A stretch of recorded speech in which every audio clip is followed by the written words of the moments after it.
In minutes, California's peaceful forests can become a roaring, raging inferno. It happened September and October 1970. California was aflame from Oregon down to the Mexican border. Up north in Humboldt County, in Oakland, in Monterey and Salinas, Kern County, San Bernardino, Newhall and Malibu, and south to San Diego. How did it happen? We asked Deputy State Forester John H. Hastings, Fire Control Officer for the state of California. California has one of the most difficult fire protection problems in the nation. In combination, fuels, topography, weather, and people create this problem. It's kind of an anomaly, I think, that all of those things which attracted all the millions of people to California are the same features that make it such a difficult fire protection problem. Within its 100 million acres, about 60 million of this is covered with the brush, woodlands, grass, timbered areas. Almost 3/4 of it is made up of mountains, rolling hills, difficult topography.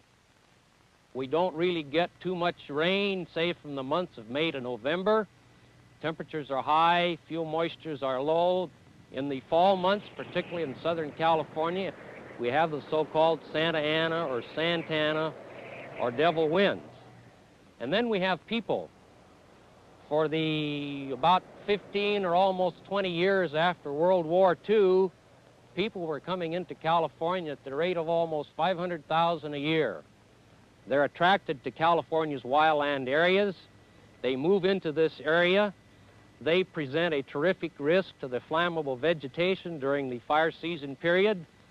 They are exposed to the wildland fires such as we experienced during this fire disaster period.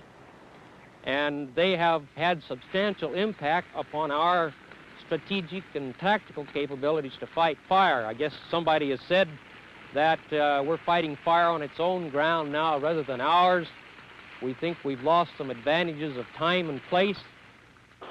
In taking a look at the September 22nd, October 4th period and a few statistics and the magnitude of the disaster, 33 large fires, these are fires in excess of 300 acres each, burned in excess of 500,000 acres of flammable vegetation on lands protected by not only the Division of Forestry, but the United States Forest Service, county fire departments, cities, fire districts.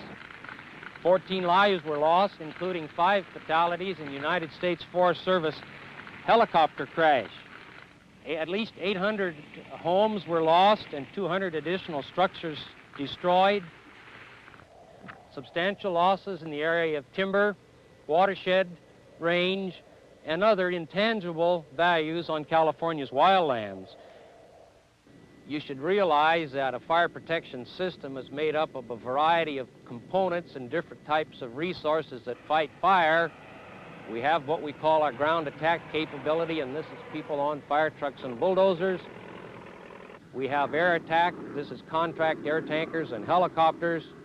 Our hand tool crews, our conservation camp, minimum security inmates and wards. And we move substantial of all of these types of resources from the Oregon border down to Mexico during this 13-day fire problem. Yes, men, equipment, and services from one end of the state to the other. Mutual aid. That's what firefighting is all about. Richard H. Houts, chief engineer of the Los Angeles County Fire Department, told us how mutual aid was born and grew up in California. In September 1970, the state of California experienced one of the greatest disasters in its history.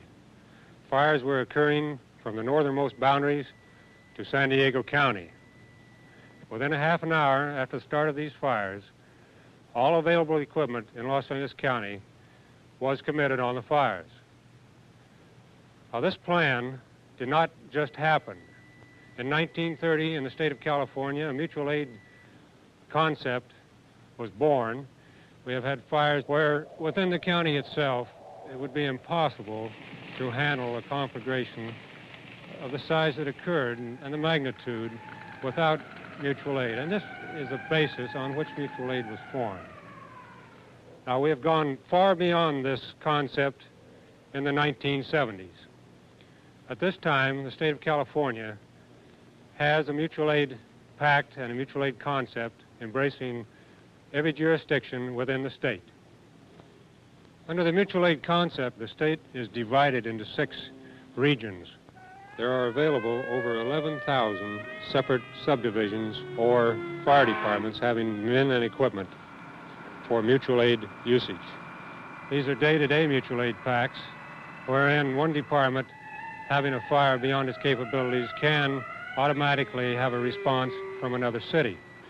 In a mutual aid operation, we have plans geared to almost any emergency, regardless of whether it be fire, flood, or earthquake.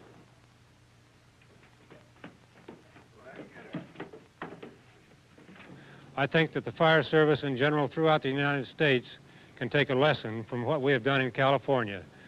Improve your mutual aid packs, train, know what can occur in your own area, and be ready for it. Be prepared. A universal and time-worn admonition, but very often unheeded. An important aspect of preparedness for the prevention and control of wildland fires is research. We called upon Mr. Carl C. Wilson, Assistant Director, U.S. Forest Service Experiment Station, a recognized authority in fire research. The 1970 fire season was a bad one in California. It could have been much worse, except for the fact that we have the finest mutual aid among the firefighting agencies in California, of any place in the country, and for the fact that we have payoff from the research results that have been produced during the past several decades.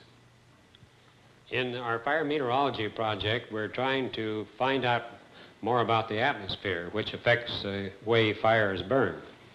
We are studying Santa Ana winds, which come in from the desert side of the mountains, and we're studying marine air, which comes in from the Pacific, to try to provide better predicting tools for the firefighters.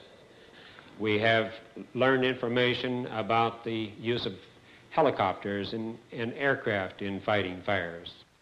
The helicopter is probably the most important single tool that's been provided for the firefighter from the air, because it can do many things. It can lay fire hose.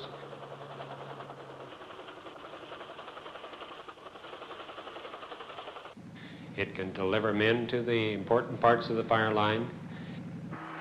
It can drop fire retardants. It can rescue men, and under conditions such as we have in California, where the highways and freeways may be blocked with traffic, it can deliver men over the top of the traffic to the places where they need to go.